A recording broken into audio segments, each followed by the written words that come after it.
Rob, we're going to talk about interesting Senate bill that was proposed today by Cory Booker, who is a well-known senator here in New Jersey, and Senator Richard He was re-ran for Blumenthal. president. He was in the initial, group of people trying to get the Democratic nomination for president. Yep. I wouldn't Cory be Booker. surprised if one day in the future he gets it. But you're right. He was hot before, right? Right. Not quite as hot. He was as the mayor of before. Newark, turned that city around, did some good stuff there, and got to be a senator. And I don't know now, if it's been turned around, but yeah, he did some. but good stuff. did some good stuff. Yeah, Put it did that some way. good I know Newark has always been bad for a long time, since the '60s. Yeah, since the riots. Yep. But he has done some good stuff. But anyway, he and Richard Blumenthal, the Democratic senator from Connecticut, they are proposing what they're calling the College Athlete Bill of Rights, Rob. And this would change collegiate sports as we know it. It really would. Here's a few things that are in that proposal. It would be revenue sharing with the athletes. And I'll explain that in a little more detail, but that's one of them. Revenue sharing with the athletes. Athletes, of course, is being pushed through elsewhere, would profit off their name, image, and likeness. You would guarantee, how about this one? Lifetime scholarships to athletes in good academic standing. That means as long as you kept a 2.2 grade point average or better, you would be able to go to, you'd be on scholarship academically until you graduated. So let's say maybe you go to the pros, get hurt early, doesn't work out, you're only in there 2 years, whatever the case. Right. You could go back and finish your degree. On scholarship. Right. Yeah, you wouldn't have to pay for it and you can finish your degree. So I like that. It would establish health and safety rules that would be enforced by hefty fines for violators. And they would set up a fund to cover some out-of-pocket medical expenses for current and former athletes. We talk about the NFL players, Rob, who, down the line, they have injuries related to their profession and maybe they don't have proper health care or whatever. Obviously there's some college dudes that maybe don't even make the NFL that have those situations, There's a lot, Chris. Right. Everybody, there's the some numbers big boys. are small, right, for people who actually make it all the way to the NFL compared to absolutely. who and played like you in said, college. they still feel that pain. You know what I'm saying? Like you have physical damage from your career as a coach, as a player. I'm sorry. So here's one of the. I just want to explain the kind of the revenue sharing because I think that is probably what has most people intrigued. So any of the sports where you make more money, where the sport itself as a whole brings in more money than the cost of scholarships, okay? And those sports are generally football, men's and women's basketball, and baseball. Okay, so let's say, just for sake of easy numbers, there were $1 million in scholarships that the FBS, and this would go for FBS and FCS, but let's say at the FBS level, the highest level, $1 million in scholarships were spent throughout the country. And you made $2 million on the sport. Right, yep. So that million would be split evenly but among all of the players. So, well, not that million, 50% of that million. So 50% would go to the schools, and another 50% would go to the athletes. Right. You would make it evenly across the country. Right. You would make it so it's kind of like a nonprofit from the standpoint, Chris, that once you cover what the scholarships are, then whatever's left over, right? Then you split it. Right. So the school's not making a gazillion dollars off of it. They're getting back what they put out, right, for the scholarship, so they get that back. Yep. And then you do get a profit. And then you do get a profit from the standpoint but it's a split profit. It's not pure profit like it is now. Right. And Rob G, step in here, because I'm wondering if I can read this correctly.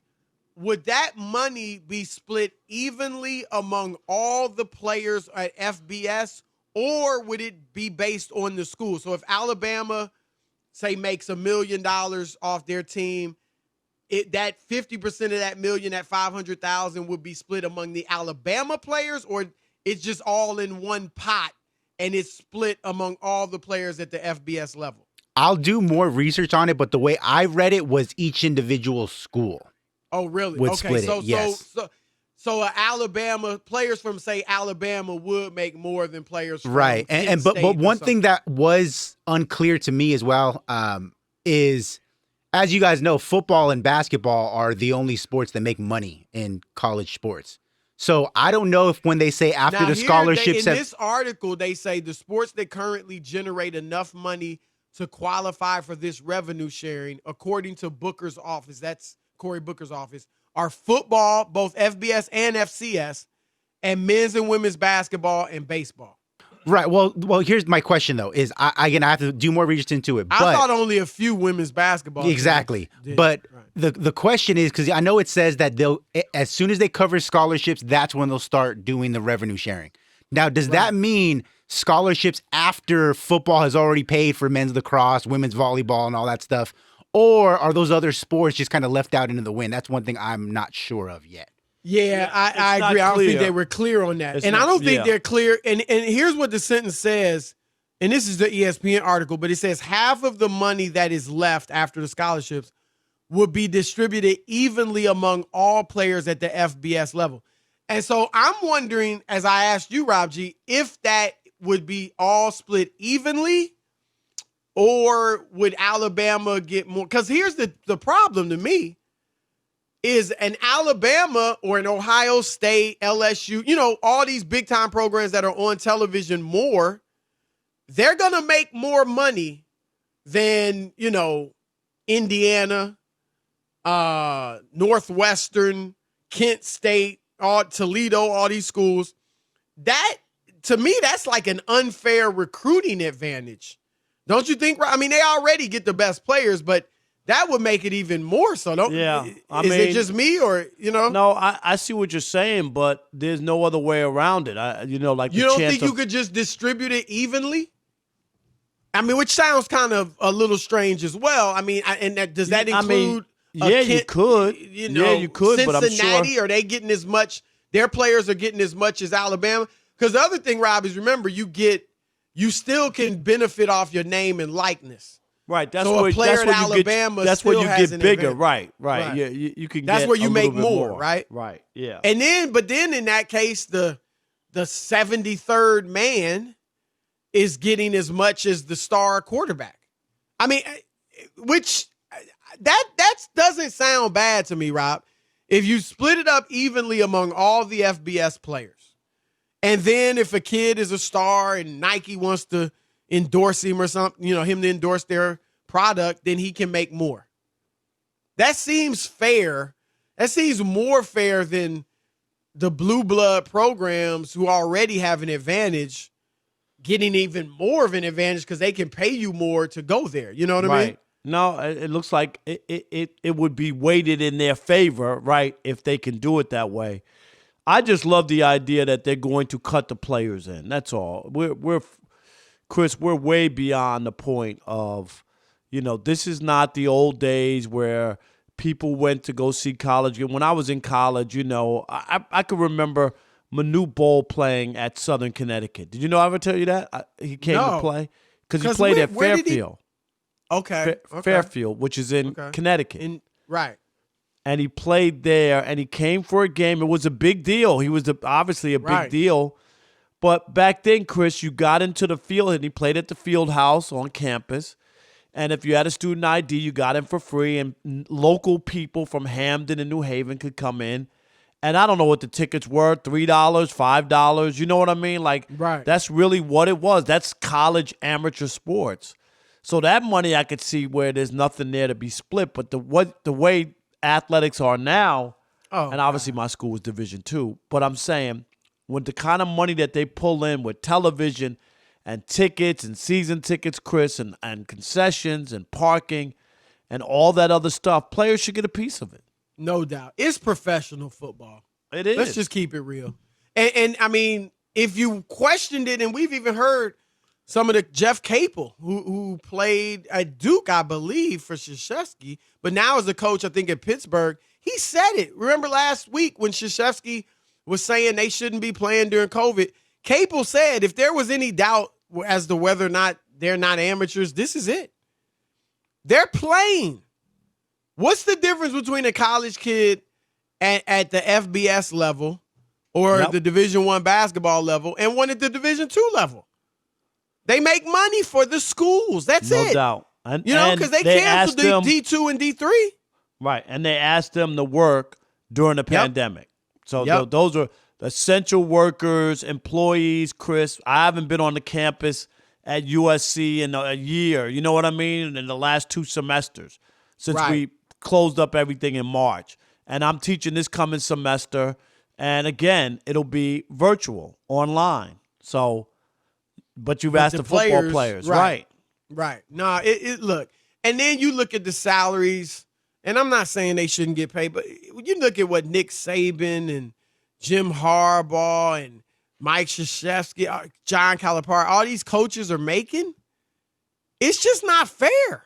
And then on top of that, they get deals, endorsement they get deals, the sneaker Nike, deals, they get even the though they sneaker don't deals. Even though they don't wear the sneakers, the kids wear the sneakers. They don't even wear the sneakers. Right. Nobody ever sees them in the Nikes or the Adidas or during in practice, but we don't see that. Right. We only see the games, and they're wearing shoes and slacks. Yep. And they're not wearing sneakers, and kids aren't going to buy a pair of Nikes because a Coach K has them on. Right. Let's just be honest. I mean, the deal is for the kids to wear them. They want Zion but they get money though. Nikes. I mean, but the money goes to the coaches, right. And they expect the kids to be satisfied with, free sneakers, 6 pairs of the sneakers for the year or whatever. Yeah, so I agree with you. I think it's high time that these students got cut in. It's not an easy, there are a lot of different proposals out there. This is just one of them. It's the latest. It seems pretty good, pretty thorough. Obviously, they're sharp people. They would also create a commission, Rob, on college athletics that would be a 9-person board that would kind of enforce all of this stuff. So it would be like, and we know the NCAA has been terrible, and so it would take the power out of their hands and give it to this board. So that sounds like something that is not a bad idea either. So it's interesting. I like it, whether it is in this exact form or not. But let's see what the listeners think. What do you think of this new proposal to pay college athletes, basically revenue sharing in the NCAA at the top levels? Rob Parker? Calling Rob Parker? Rob Parker? Calling Rob Parker. All right, Rob is in his kitchen right now putting together a tasty strip of lettuce, American cheese, the Kraft singles. That's cheese usually food, what I do. not real cheese food, Feels and sick. bologna, and ranch dressing. No, that's Rob G with the ranch dressing. All right. Mayo, I'm sorry. Mayo. 877-99 on Fox. You ready? Let's go with John in D.C. You're on the Odd Couple, Fox Sports Radio. Thank you, gentlemen. Every time this subject comes up, what everyone talks about is the fact that these players are out there getting exploited because they're generating all of this revenue for the universities. And there's an element of that, don't get me wrong. But the part of this that's always overlooked is that the dynamic is not that simple.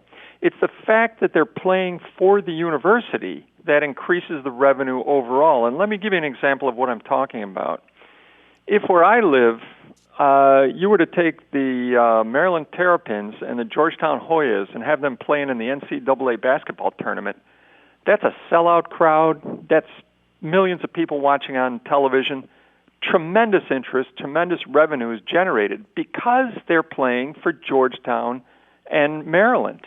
If you take those same players and put them on an AAU team in the summer, or take some of the best of them and have them on a developmental league after they graduate, no one cares.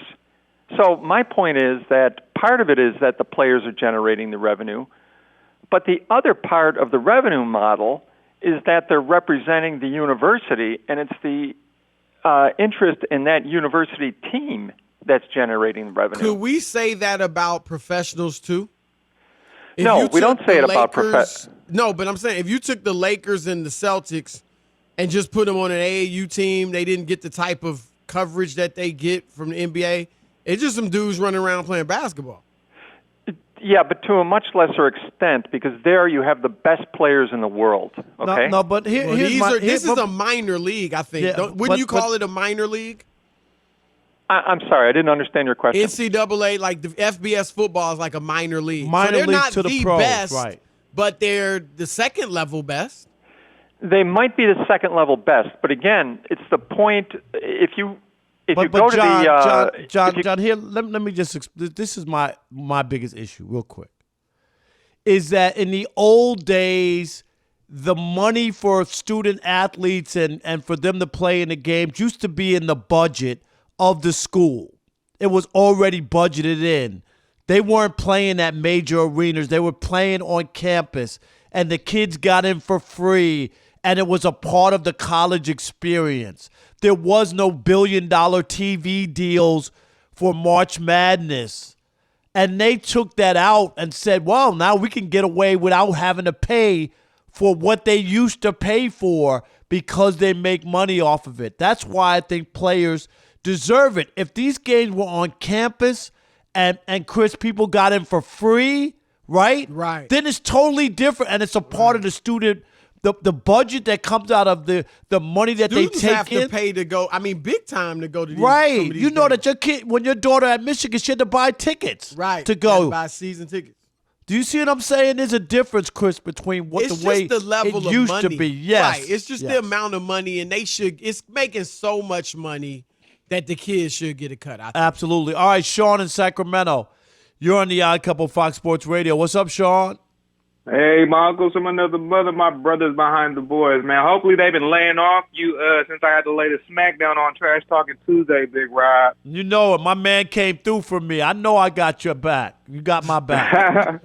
Hey, man, I got a couple of spots under the Christmas tree like bro earlier, but I wear a size 10.5. But real quick, man, my take on this, man, is I buy like some sneakers, Rob. You know, hey, Sean's like, hey, he done hooked That's what you everybody get else for up. bragging about your gifts I'm that sorry. you give out All on right. Christmas. Well, I'll take real quick, though, fellas, man, is I like the idea of revenue sharing, but I feel like it has to be equal across the board, especially with how much shine the historically black college universities are getting nowadays, man. There's a couple of big signings they made in the last couple of off seasons, and I don't want to see progress like that stop because the bigger universities all of a sudden get to cash in because they're making more money than those smaller schools, man. The Boise State, you know what I'm saying? The Southern universities. Like, we need to keep it an even playing field. Otherwise, it's a really unfair recruiting advantage. Nah, it would, and it's even bigger than that. It would not only be among like the difference between Kent State, Boise State, Cincinnati, and Alabama and Ohio State, but Rob, it'd be the difference between Ohio State and Indiana. Right. Alabama and Clemson. Clemson's not in their conference, but one of the lower rung teams in the SEC. Oh, okay. I mean, it's just it would give you a huge advantage even within your conference, and it really wouldn't be fair. I mean, obviously they already get the better players, but yeah. So I agree. It probably should be across the board, and that would give some of these other schools, Rob, a chance maybe to get some of these better athletes